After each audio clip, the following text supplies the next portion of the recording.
Part of the lesson on typography in my course deals with non-breaking spaces. So sometimes we don't want to have a break between two separate words. And I'll show you a couple ways to fix this. And there's two different kind of text inputs. One is mostly used in like the heading, so your course title, your lesson title, and I believe some of the other elements like tabs. I believe the process block. There's probably others. The timeline, I believe. I haven't tested all of them, but you'll see at different screen sizes.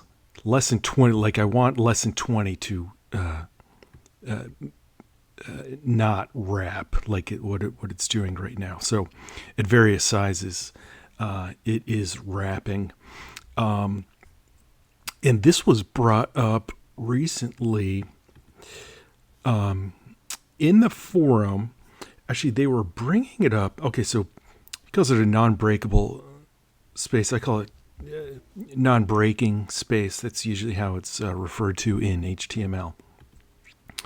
And I don't think this was ever resolved. This is a 6-year-old issue. Someone brought it up recently, talking about storyline. And I don't have a fix for storyline, but it looks like it was never resolved. There's a few other threads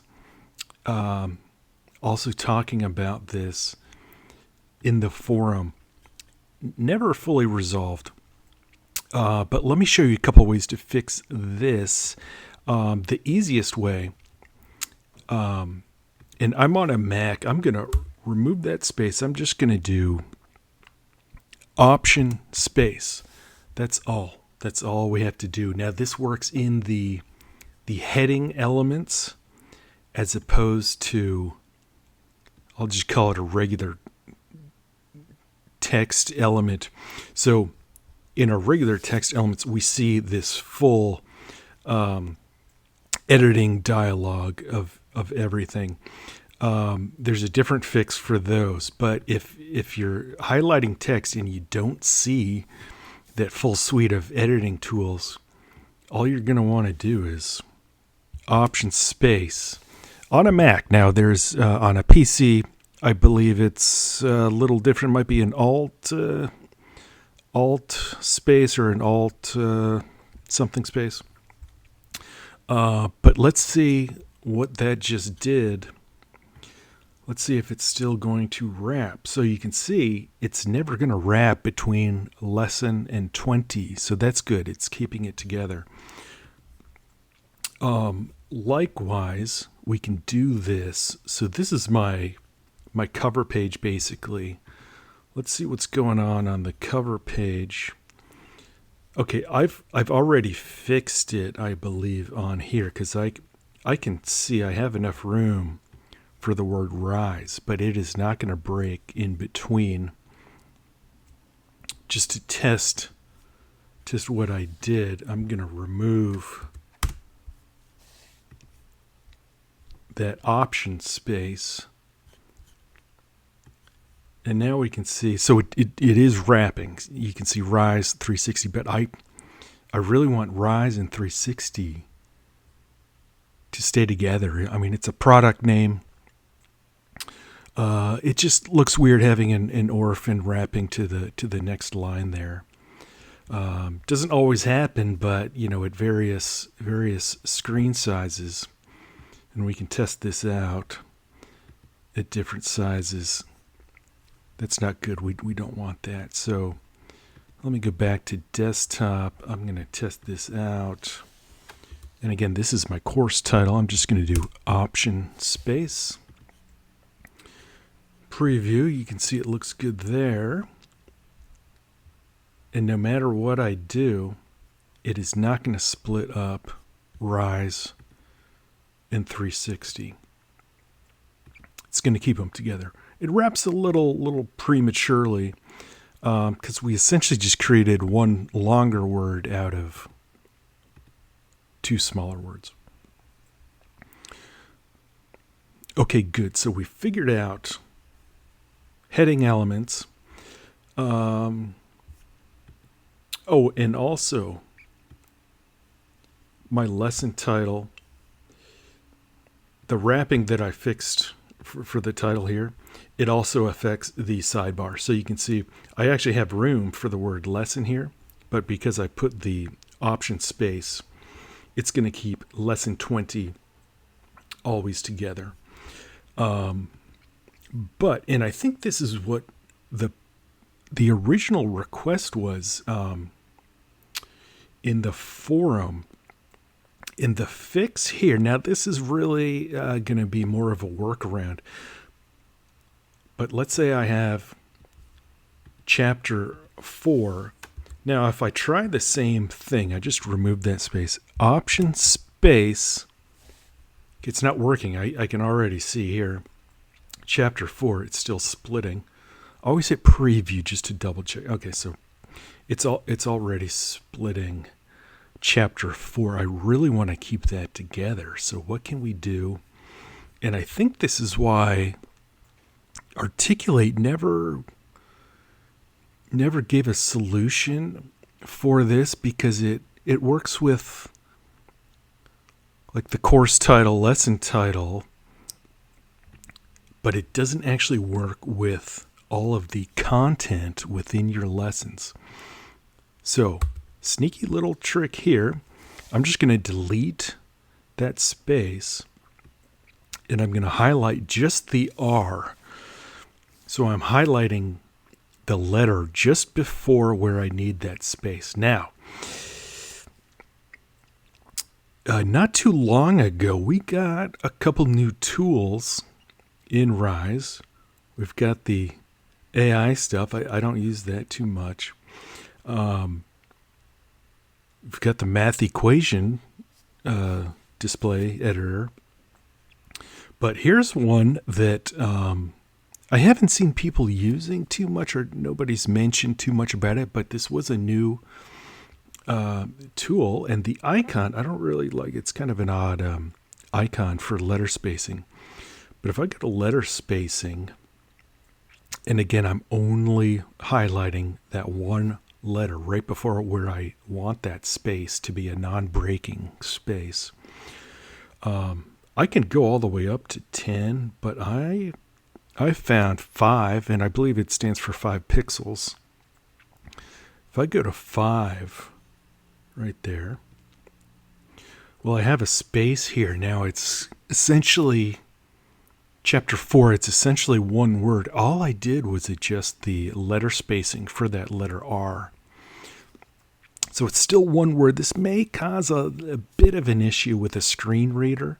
But I think people who use screen readers, they know how to account for maybe a mispronunciation of a word. I think chapter 4, I'm pretty sure it's, if you're using a screen reader, you're going to know exactly what it's saying most of the time.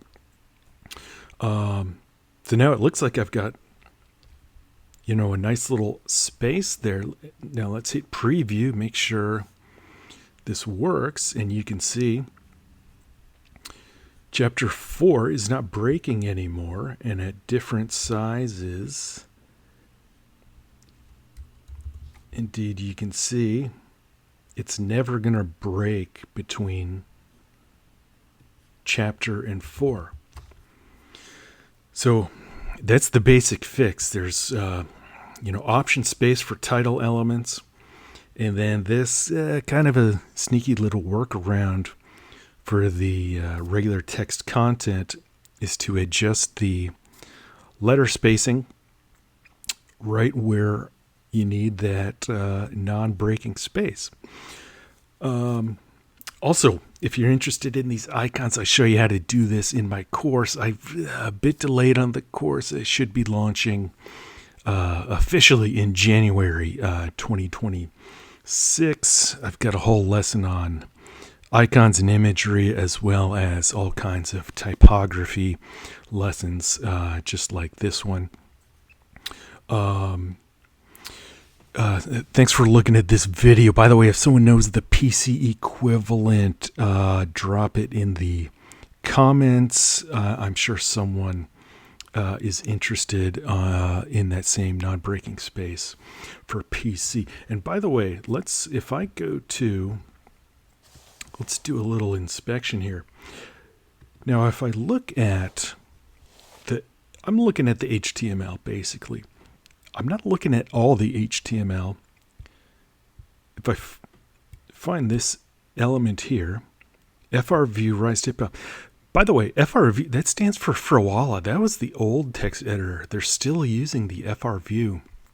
I think because they've built that class, they use it probably hundreds of times in their design system, even though they switched over to TipTap. So now they're using both of the classes, even though FR Frawala not actually being used anymore. It's kind of interesting. They're still hanging on to that class. I think just because they've been using it since day one, and all their style, a whole bunch of their styles in the Rise themes actually use that style.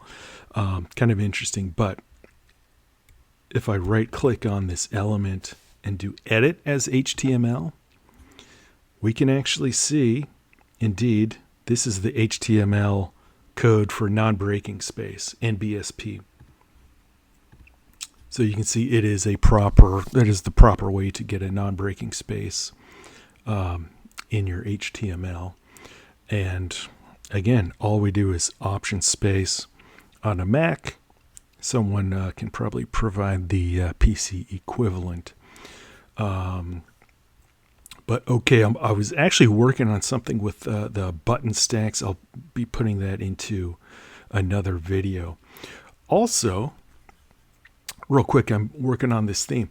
Good way to start introducing a secondary color or a multicolor palette to your theme is this progress bar.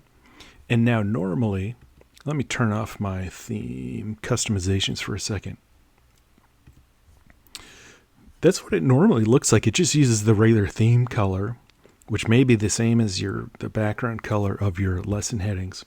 But you can barely see it, especially when I scroll. It's only like 1 pixel. Normally it shows, that looks like 2 pixels there. But what I did, and I changed this little device here. I'm going for kind of a car theme. I thought that might look like the dashed lines in a road.